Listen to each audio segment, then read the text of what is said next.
In this simple video tutorial, I'm going to share with you how to change password on Whatnot. This is crucial to protect your account from unauthorized access and safeguard any linked personal or payment information. To do this, simply head to your Whatnot application.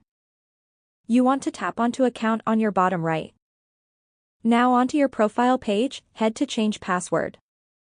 Wait for it to load, the option of changing your password will appear. You want to enter your new password. Make sure to re-enter it to confirm. Once done, tap on Change Password. Your Whatnot password will get changed successfully.